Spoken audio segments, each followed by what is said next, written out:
You probably know the feeling. Sweaty, fast breathing, quick heart rate.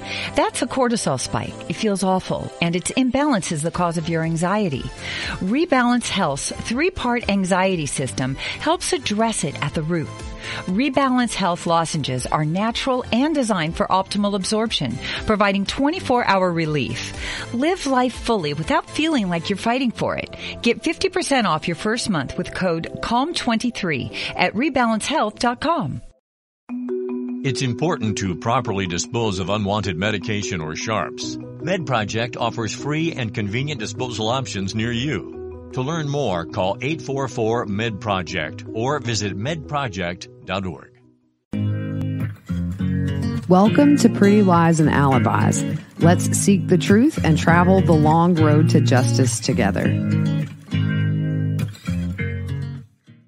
What you know, Alibis? Welcome to another episode of Pretty Lies and Alibis. I'm Gigi. I'm not going to lie. This is try number 3 to get this episode out. So last night, I did the entire episode first shot, and guess whose mic was muted? That would be me. The second time, got 30 minutes in, the wind blew, my dog went haywire. He's so scared of any noise outside, barked so loud right outside this door. I just stopped and went to bed, not even gonna lie. So we're getting this out a day late. Sorry about that. I was going through my notes actually this morning, trying to figure out where we're at, making sure everything for next week is kind of lined up and where I want it. And y'all, we get into the 5-alarm loin fire story, and it is so bad. And I don't know if I'm going to be able to read this alone with a straight face. So I'm going to think about it over the weekend, but I do have a graphic just in case, but I'm going to figure this out before Monday or Tuesday when that's going to come in. Also, Lori Hellis and Lauren from Hidden True Crime gave me a really nice shout last night on their episode. I appreciate you ladies. Thank you for that. And also, Miss Hellis, the good Lori, sent me a tweet saying that this hearing on the 16th is about the consumptive DNA. You guys remember it's been an issue because Lori was incompetent. They couldn't file anything on her behalf. So now it's time to test this DNA. And there's a hearing. But also, Lori Hellis filed a motion to intervene in the case. And she wants things unsealed, pretty much saying that the public has a right to know about these proceedings. Going to be really interesting to see where that goes. She'll have to go to a hearing and argue in front of Judge Boyce. Maybe Lori and Chad will be there. So it's going to be kind of odd to see Miss Hellis on Judge Boyce's YouTube channel arguing in this case. I'm curious to see what happens. It would be nice if they unsealed some stuff. So we'll see. Song fact of the day, really, really quick. One of my favorite female singers, Carly Simon. Her song, You're So Vain, has been the subject of so much speculation in the decades since it was released. It is a burn piece. She did not hold back in those lyrics. And so everybody's wanted to know who did her so wrong that she wrote You're So Vain in retaliation, essentially. And last year, she confirmed that the song is not about one man. It's about 3, and they have their own verse. So she did confirm the second verse is about Warren Beatty, who thought all along the whole song was about him. She was like, no, you're so vain. You probably think the song is about you, right? It's about 2 other guys. So the only other person that knows the identity of the 2 is former NBC Sports chairman Dick Ebersol, who in return for the secret donated $50,000 to a charity near where she lives. Also promised to never spill the beans, which I don't think he has. She did deny it was about James Taylor, but other names that have been thrown out are David Bowie, Mick Jagger, James Caan, who I always thought the song was about, and then Cat Stevens. Interesting stuff. I love music trivia and little weird facts. So last episode we left off, we kind of went through all of the interview with investigators, and then we talked about some of the discrepancies in everybody's testimony. And I'm sure that I missed some things, but it's really, really hard to like lay everything out and kind of go back and forth and figure out, every tiny discrepancy, but they were glaring. A lot of mistakes made. So Adam met with investigators, which is Lori's brother, Alex's brother, on August 9th of 2019, which is interesting to me because that's nearly a month after the murder. And Adam told the investigator there's a lot to it. And he said a couple of years ago, Lori started reading these near-death experience books and listening to these podcasts. And he said the people that were putting on these podcasts were originally LDS, but they had been excommunicated. And he said at one point, Alex had told him that he had seen more light in those podcasts in the last 2 weeks than he had his entire life at church. And Adam said ultimately, Lori and Alex both bought into this alternate belief system. He acknowledged that Lori was saying really weird things, like she talks to Jesus in the temple. She's married to Moroni and not Charles, and she had a higher priesthood than others. He said she also said she was on the mission to lead the 144,000. And in hindsight, Adam felt like that could have meant killing Charles or anybody who got in the way of her mission. And we know that, unfortunately, to be the case. Charles was the first of 4, by October of that year.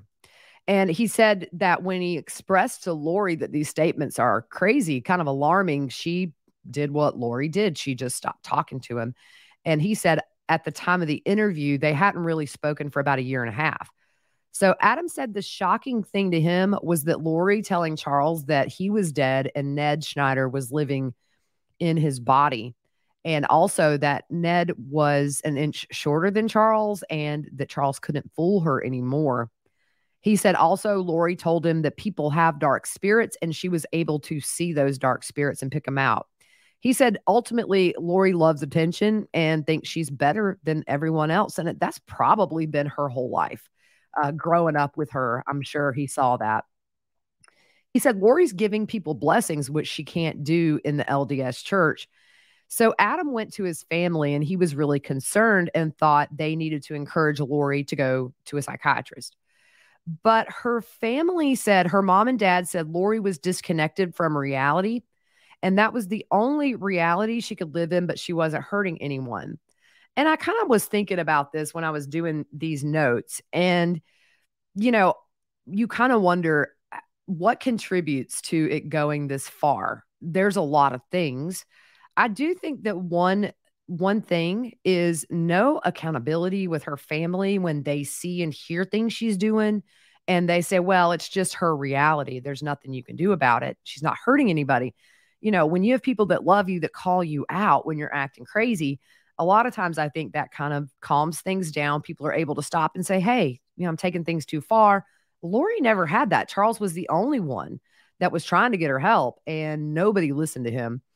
And Adam said he thought that he would just kind of stay out of things. But Charles was calling at the end of January saying she had gone off the deep end. And Adam said, at Lori's request, the entire Cox family, except for him and his son, cut Charles off, wouldn't answer his phone calls. So Adam really sympathized and felt bad for Charles and said he would do what he could to help, but Lori's not talking to him, so he didn't know how much, it would work. Also, Charles was just really worried at this point. It had spread to Melanice. And as you know, Lori said she prayed about it and got a revelation that Brandon was gay. Melanie said she was in the temple, if you remember, and saw that meter. Just really stupid stuff. And Charles said at this point, she's ruining other people's marriages and their lives. And so Charles thought the thing to do would be to fly Adam out there. The two of them go talk to the stake president and try to get her temple recommend revoked. Because if you go back to the text messages that me and Fruit Loop did for a couple of weeks, you see that a lot of Lori and Zulima's, these really big ideas happened in the temple. So, he thought, hey, if I can get her out of the temple, maybe she'll stop all this. When Charles flew Adam out, we know he used his frequent flyer miles to get him there. But Charles wanted Adam to tell the family that actually his, at that time, wife, Nicole, had used her points because he was afraid Lori would run and know something was up if the family found out Charles was flying Adam there. So Adam said on the 9th, 2 days before the murder, he calls his brother Alex and says, hey, I'm coming into town. Can I stay? At that point, Alex said he would buy a mattress. He could sleep in one of the bedrooms. But the next day on the 10th, when Adam got into Arizona, he called his brother and he called Alex, but he never answered his phone or returned any of his calls or texts. So he went to his parents' house. The next morning, we know Charles was supposed to pick up JJ. And Adam recalls texting Charles. As we know, Adam was the last one that talked to Charles before he was murdered, other than the people in the house. And he recalled that, Al's here. They agree that they're up to something because Adam said that Alex had told him he had taken the week off to do stuff around the house. Adam said that didn't make sense because normally when Alex had a chunk of time off, he would travel to Colombia for really just sex tourism. He was a perv. So Adam said he warned Charles to be on the lookout. Something might be up, and Charles agreed. So he said after those text messages, he drove his parents to the temple. Then he went to hang out with his son. And of course, he didn't hear from Charles after those texts and thought it was a little weird. So he tried texting and calling Charles and got no answer. Same thing on Friday. He started to wonder kind of what was going on. And on Saturday, him and his son went to Tucson to visit a friend of theirs. And Adam said he started to get a really bad feeling in the pit of his stomach and was wondering if something had happened because it wasn't like Charles not to have his phone or answer calls or texts. So he mentions this to the friend he's visiting, who then Googles Charles's name. And that's how Adam and Zach find out Charles has been murdered by Alex is through a Google search. Also how Kay and Larry found out, I think, too. Adam said he was driving back from Tucson to go to his parents' house and wanted to talk to them about everything. But when they got there, Tylee was at the grandparents' house. And if you remember, we talked about this maybe 2 or 3 episodes prior, where Zach said that Janice kind of grabbed Tylee by the shoulders and guided her past them to where they couldn't talk. And Zach broke down saying he really just got the feeling that Tylee wanted to talk. And that was the last time I think that Zach saw her and Adam. Adam said she was usually really friendly towards him, but she just didn't talk to him. And he said that Tylee and Janice were talking in really hushed tones. And after Tylee left, Janice kind of snapped at him and said, how dare he not say anything to her after what she's been through? So Adam snaps back and said, hey, Charles is dead. Nobody bothered to tell me. So Adam's mom kicks him out. He said his parents, they've always had a good relationship, but that day they argued for a long time about the murder. Death, murder, but it's murder. Adam said that him and Zach left and went to his sister Summer's house. I think Zach was staying house sitting for her while she was gone. At this point, she was in New York on a trip. But Adam spoke to Summer over the phone and asked, did you know Charles has been shot and killed by Alex? And she said no. But Adam said he knew she was lying by her response. She tells investigators she found out on the 12th. This was like 3 days later, so we know what he said. She lied to her brother, apparently.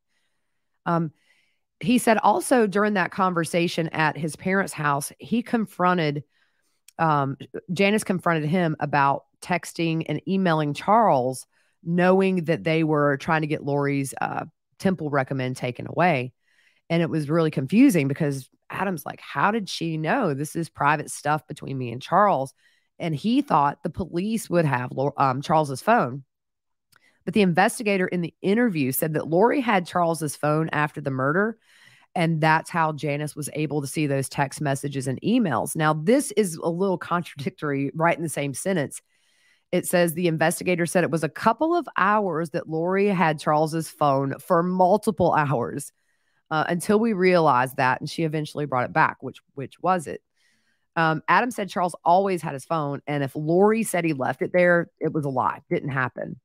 He didn't believe this about any fight between Charles and Alex and said Charles wouldn't hurt anybody. And we know from pretty much everybody who knew and loved Charles, he was a gentle guy.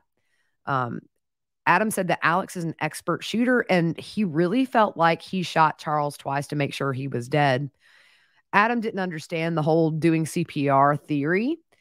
Adam said, who does CPR on a person that just tried to kill you and you shot? He said there were just a lot of red flags. So then Adam wanted to know, was Alex ever hit with the bat? So the investigator tells him that he had a little mark on the back of his head, a little boo-boo, and he denied medical attention. And Adam said it was probably Lori that hit Alex with the bat after Charles was killed.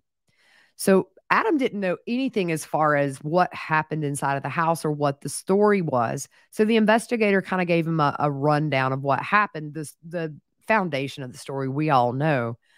He wanted to know if Tylee saw the murder, and he was told she was outside at the time of the shooting. But Adam said Lori thinks death is just nothing. He said it was strange to him that Joe Ryan died at a time when she really needed money, and that Lori got $50,000 from that and Tylee only got $2,000. Somehow I didn't know that. And then here's the thing too that Adam says that I have been asking myself all week. He asked, were there any cameras in the neighborhood? And the investigator said, well, we didn't find anything usable. But I'm going to tell you, when you read the Gilbert police report on the attempted murder of Brandon by Alex, there are pages and pages and pages of this document where they're going from house to house. They're interviewing neighbors. Did you see anything? Did you hear anything? Do you have a camera? So far, I've looked through this document probably 50 times. I haven't seen where they asked one neighbor if they had any cameras or heard anything. Just, I don't know that they ever did. And that could have answered some questions. Did Charles go back out to his car and go in if by chance a neighbor in that line of vision caught it? Man. So Adam said that Alex lives close enough to Lori that he could have just drove over and not spent the night. Here was something that really, really shocked me. I don't know why the police weren't notified of this, but he said that Alex and Lori planned Joe Ryan's death. He said that they found out that Joe allegedly had molested both Colby and Tylee. And when Alex found out about it, he told Lori he would just take care of it. So the plan, according to Adam, was they were going to tase Joe, put him in the trunk, take him out to a field, shoot him, and bury him. Alex, as we know, he tased Joe. Adam said the plan didn't work. He said Alex went to jail for a year because of this. We know it was 90 days, but even joking, I don't understand why people that heard this didn't go to the authorities. And I also wonder, with this being August the 9th, less than a month after Charles's murder, why was this interview not a huge red flag that required a lot more investigation, getting these subpoenas for records or search warrants or whatever? It just seems like they really just took them all for their word. So Adam acknowledges that Alex was excommunicated from the church, but he said Alex also believed Lori when she said, you can do whatever you want in this life because you can always be saved. Adam thought Alex really just loved that theory because he could go out and sin and do whatever he wants. So he said the family, cut Charles off, even though he paid for everybody's phones. We've seen those Verizon records. It was like 22 lines, over $1,000 a month. He said that Charles had bought them cards, including Lori's parents. So Adam said also after his visit, his mom sent his now ex-wife a message thanking her for using her points to fly Adam out there, saying they loved his company. But here's the thing. Number one, Janice already knew Charles used his points and she kicked Adam out. It's not like she was enjoying that visit. Just really fake. On the surface looks, let's look great. He thinks that his mom knew more and was covering for Lori and Alex. And he really felt Tylee had to have known more too. He said that Lori didn't tell anyone where she was when she disappeared because Charles was trying to divorce her, and he felt she disappeared so that they couldn't serve her with those papers because that would change that life insurance policy. Clearly, had the divorce papers been served, Charles would have changed that beneficiary most likely to Kay anyways, because, he knew Lori was off the rails. And if you think about it, they tried to serve the order of protection and the divorce papers in several locations, and they were never able to find her. And I think that's the reason she ran. Adam said he's lost his entire family over this, and they feel like Alex is a hero for saving Tylee. He said Charles would have never hurt Tylee, And he didn't really know if this was money motivated or because they literally thought that Charles was Ned. He had also heard from some other family members that Lori had changed her story about what happened around 3 times. This were some uncles that told him that. And he said when they were arguing, him and his mom, he yelled that Lori and Alex murdered Charles. And he said his mom's eyes got really huge. He thought it was just weird that nobody in the family was upset about what had happened with Charles. And you think about it, Charles was not in this family for a year. He was in this family 13 years. And not only that, but he was good to this family. He paid their bills. He took them on nice vacations, got them cars. And then just at Lori's word, he's ghosted. That had to have been just so hard for him to deal with. Adam said the whole family had also cut off communication with his son. And check out great deals throughout the store at Safeway. This week at Safeway, get mega packs of USDA Choice boneless beef chuck roast for $3.97 per pound with digital coupon limit 2 packages. Plus, Hass avocados are 10 for $10 member price. And get Fuji apples for just 77 cents per pound with digital coupon. Also this week at Safeway, get selected varieties of Lucerne milk gallons for the member price of $3.99 each when you buy 2. Visit Safeway.com or head into your local store for more deals. Adam said his parents were still active in the LDS church, but they didn't believe the things that Lori did. Adam said his plans was to speak to the stake president and also to record Lori. He said he wasn't able to do either one of those things. And Adam said the stake president had interviewed both Charles and Lori. He was trying to get this temple recommend yanked in the hopes that it would snap her out of it. But he felt that Lori lied to the stake president because she had given Tylee blessings and was not admitting to that clearly. So Adam said Lori told him she could be shot, nothing would happen, and also she didn't have to eat anymore because she was a translated being. When he talked to his parents about that, of course, she's not hurting anybody, leave her alone. He mentions Melanie Gibb as a friend who buys into all this stuff as well. So at the end of the interview, Adam was asked if on the day of the shooting, if he did call Alex, like he said he would. He said he was going to ask Alex to come pick him up right now and take him somewhere. And Adam said he thought he called Alex, but Alex didn't answer and didn't return any of his messages.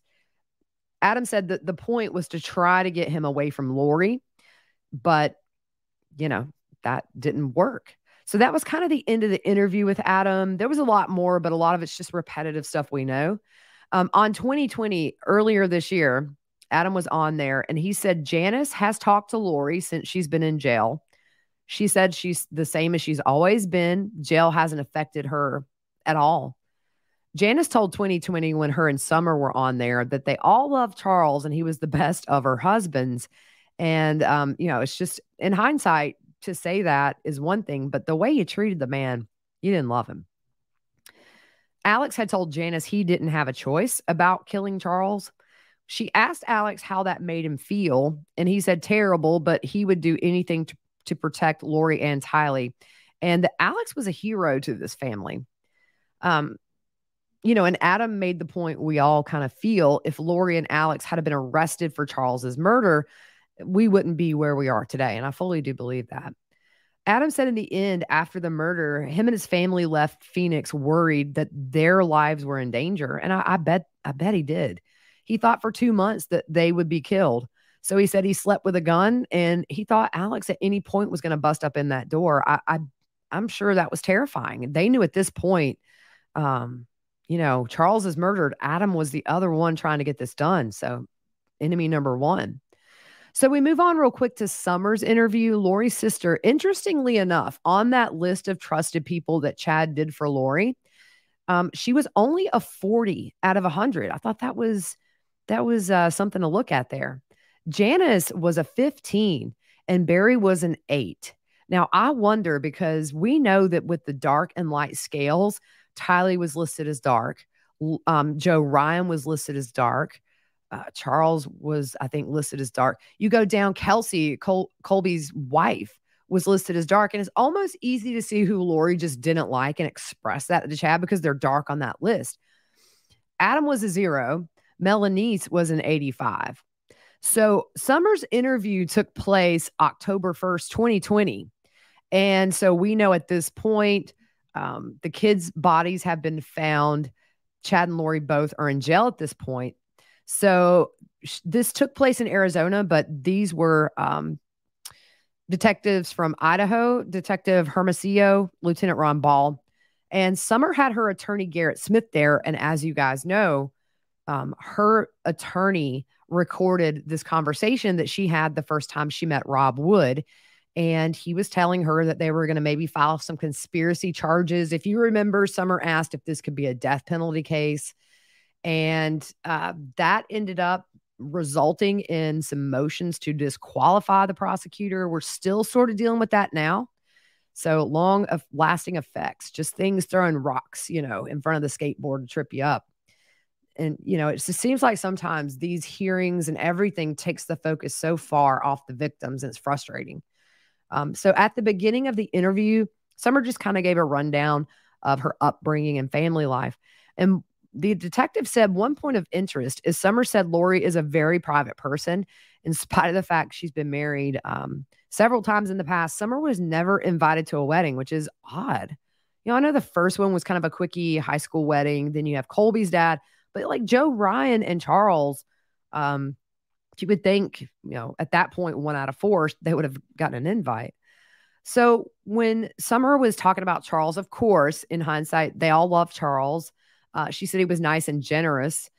And Summer said that in January, Lori called and said they had gotten into a fight because Charles had other girlfriends and had been with prostitutes. Now, if you guys remember in that Gilbert camera footage when Tylee, Lori, and Melanie Gibb went to the police station to make the report about Charles taking her purse from her car, Lori told the detective that she had proof Charles had cheated. Later on, Melanie Gibb asked her, "Do you have proof?" And Lori said, "No, I know how to handle the police." So it's just ironic that it seems like Summer was the only one who was shown proof, but then air quotes, that Charles cheated. So Lori, of course, told Summer, "Don't answer any calls." Charles did call. She said he was freaking out about Lori being gone and that Charles would often call her or her husband when he was unable to get in touch with Lori. She said her relationship with Adam was good before all this, but it got bad because Adam was 100% helping Charles. And she said from her vantage point, Charles seemed to be in the wrong because he was freaking out and Lori was calm. So, just as an adult, you would think you would get both sides of the story. It's the adult thing to do. This is middle school. Like, I trust what you say and just gonna, be a bully with you. So she said that, Charles would say Lori was crazy and needed help. And Summer said Lori had talked to her about these religious beliefs, but nothing was like what Charles was reporting. But ironically, in the report somewhere, it did say that they think that Summer shared some views that Lori did. They didn't say which ones. I thought that was always interesting. She realized everything Lori ever told her that, well, like I just said, she never got the other side of the story. She never saw any signs of distress in the marriage except for that episode at the end of January. It was really the first time she had seen any big problems, which again should have been a kind of a red flag for her to get the other side to see what was going on. She did say that Charles loved Lori very much and that he would come back from business trips and be all over her, wanting her attention. She kind of thought maybe that was a source of stress between Tylee and Charles. And she said Tylee was very sassy. And she acknowledged that Charles and Tylee argued often. She said one time, and this was when Charles showed up at Alex's house when Tylee is staying with him and wanting to know where Lori was. So Tylee apparently recorded that encounter on her phone and played it to Summer, and it upset her to see how Charles was treating her, according to Summer. She said that Tylee and JJ were super close, that Tylee took care of JJ a lot and loved him a ton. And she said, really this is the one thing I can agree with Summer on, that Tylee had to have been killed first because she would have never let them hurt JJ. She said the relationship between Alex and Charles was close. They would spend time together on the weekends. And actually, she said she saw Charles's final will and testament. And out of the 4 friends he mentioned in that document, Alex was one of those. She said in that document, Charles wanted to be cremated and did not want any kind of a service. She said Alex was excommunicated twice. He couldn't live by the standards of the church. And she said Alex had a difficult time with sexual behaviors. It's putting it mildly. Summer said that she knew because of his sex addiction, he would go to South America a couple of times a year to look for what he called his future wife. But a couple of years before his death, she said he became devoted to the church again and wanted to be rebaptized. And that's obviously not the LDS church, either the Church of Chad or whatever. She said his patriarchal blessing that was given to Alex, she talked about that. And Alex told her he felt like that brought him out of the darkness and he was in the light. She said at the end of June, right before the murder, she was at Lori's new house, the one Charles would be murdered in. They were putting together some patio furniture. And according to her, Lori showed her some text messages from Charles, and I don't doubt she did. It ranged from Charles wanting to talk about a bill to telling Lori, your end is coming, your days are numbered. And Summer told Lori this is not okay, and that Lori responded, he's just on a rant, he'll be fine. But she said in the following days and weeks, she found out Adam was coming into town. We know she knew and was feeding Lori this information because we have proof of that. She said she thought it was weird that Adam asked to stay with Alex because he never asked to stay there before. So to her, she said she was scared to death they were going to do something to Lori. So she was scheduled to go to New York. Summer was when Adam and Charles arrived. And she asked both Lori and Alex, should I stay home and not go? And they told her to go. Summer says she asked Alex to stay with Lori. Lori says she asked Alex, who knows where the truth lies, but she just didn't know what was going on. Summer just was worried. During the interview, Summer showed some text messages between her and Alex. And Alex had texted asking if Adam could stay with her because he didn't have a bed. Summer said, yeah, we know it's just because they were planning this murder the day that Adam got into town. So on the 11th, Summer flew to New York, but before she left Phoenix, she sent Alex a message and asked, are you on the plane? Anything yet? There was no response. This might have been around the time they were giving their police interviews. So when she got to New York, she sent another text, which was around 10:19 Eastern time, so 7:19, probably right smack in the middle of this pool party. She asked Alex if anything had happened yet, and she was concerned. And Alex responded, telling Summer, have fun, no worries. Geez, not, hey, Charles is dead. It didn't even give her the bogus story of what allegedly happened. She said she learned on the 12th, which was the next day, that Alex had killed Charles. We know now she did lie to her brother. She said that she felt like Lori and Alex just wanted her to not worry on her trip and were protecting her. So when she got home, she talked to the three of them, Lori, Tylee, and Alex separately, and she thought their stories were consistent, and it's the same version we all know, so we're not going to rehash it. But she told investigators that Alex said Charles was tossing him around like a pancake. So we have that whole discrepancy of Alex said, I got turned around, he hit me. Lori says they're grappling, he's whacking him with the back consistently. And then at the end of the interview, Alex says, we went to the floor. So now he's tossing him around like a pancake. It's just, Summer says she doesn't know what's true. She does believe Tylee because she saw the trauma it caused her. Now, here's something that is a contradiction to another thing that was said in the police interview. Tylee told Summer she heard the loud noise, didn't know if it was the bat hitting the floor hard or a gunshot. But after hearing the shot, she heard her mom scream. You guys remember, Alex made super clear the entire time in his interview, Lori and Tylee aren't here. They're not in the house when the shot happens.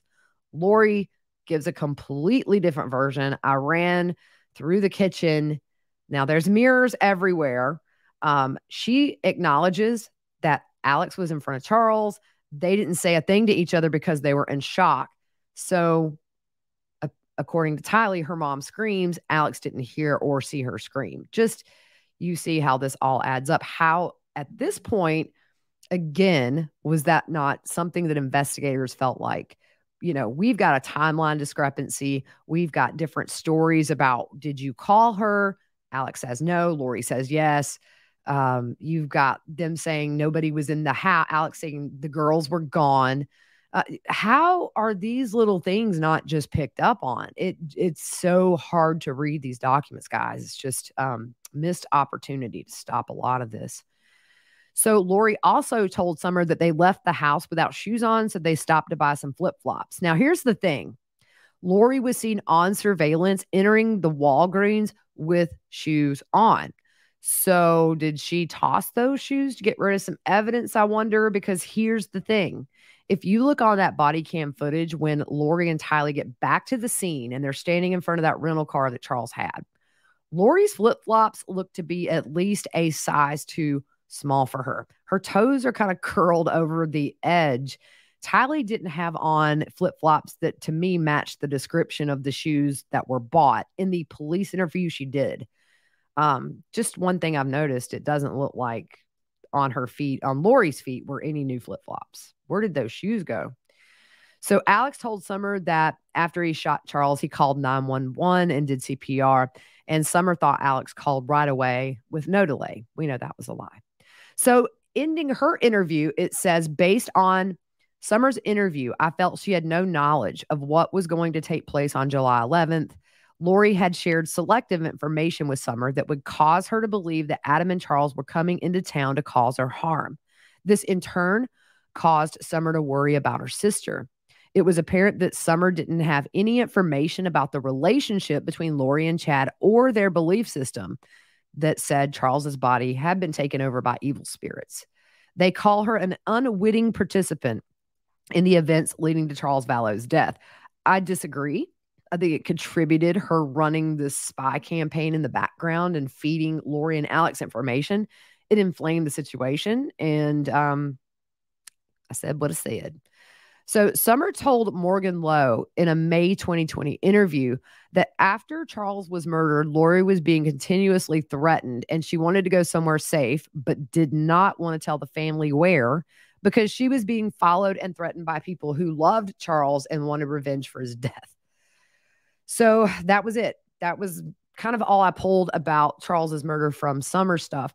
Brandon, interestingly enough, this is the last part I think we're going to get into today. He met with investigators on September 30th, 2020 to give them a Samsung phone of his, which kind of related to the murder in a way. He was going through this old phone that he had given around the time of the murders to his son to play games on. So he was back on that phone almost, I guess, over a year later, getting old pictures off. And he realized that there were texts and calls from Charles that were in a blocked folder. Now, that started January 31st and went through the murder.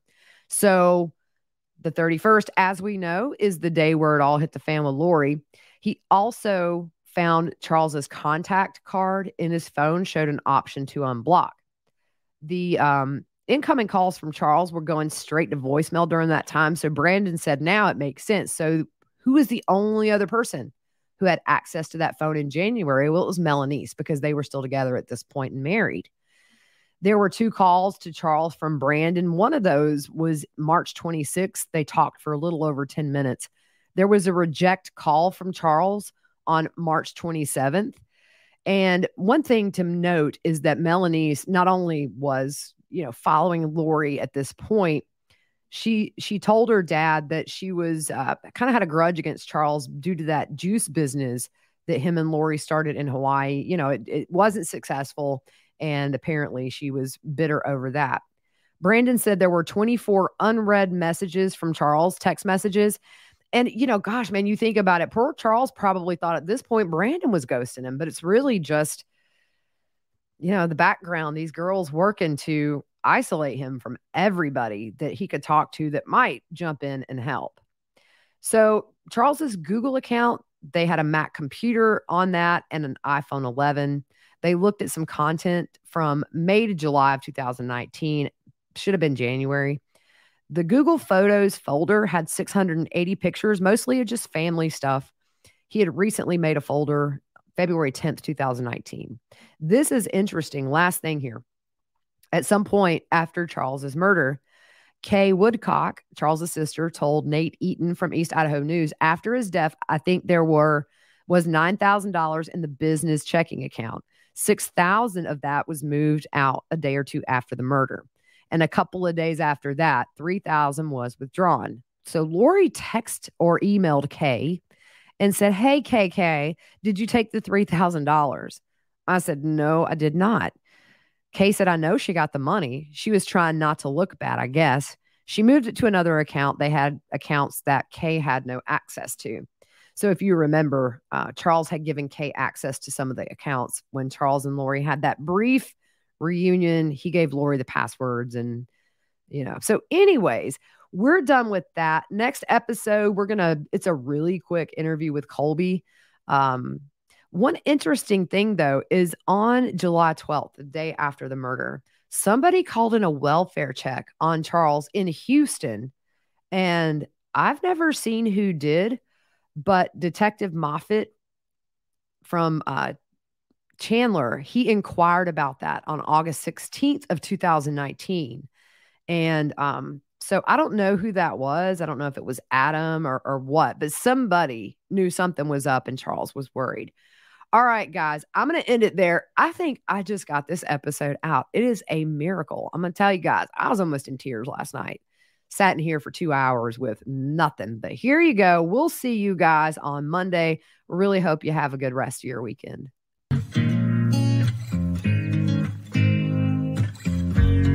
With no fees or minimums and no overdraft fees, banking with Capital One is the easiest decision in the history of decisions. Even easier than choosing to keep the Grinch away from the toy drive. Who's going to deliver the toys to the kids?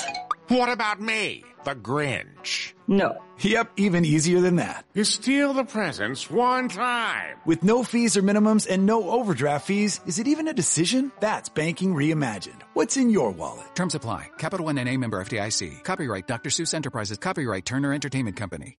Lucky Land Casino, asking people, what's the weirdest place you've gotten lucky? Lucky? In line at the deli, I guess? Aha, in my dentist's office.